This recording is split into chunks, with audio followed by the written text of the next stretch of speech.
சும்மா நான் எல்எஸ் போடுறேன். ஓகே, இங்க எனக்கு நிறைய இருக்கு, குக்கீஸ், கைன் கேஸ், அப்புறம் டூல் ஃபோல்டர்ஸ் நிறைய நான் வச்சிருக்கேன். ஓகேவா?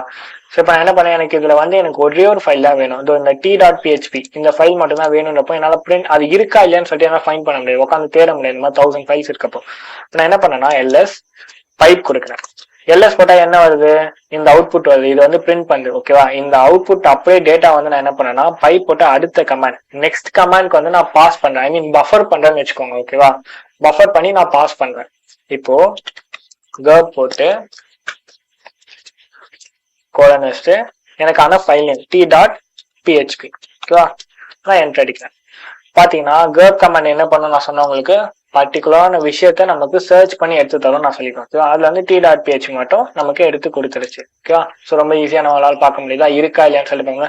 இப்போ நான் எக்ஸிஸ்டிங் ஃபோல்டர், இப்போ நான் எக்ஸிஸ்டிங் ஃபோல்டரோ ஃபைலோ, இப்போ இந்த மாதிரி ஒரு ஃபைலே இல்லை, அப்போ இல்லைன்றப்போ இந்த மாதிரி எம்டியா வந்துடும். ஓகேவா?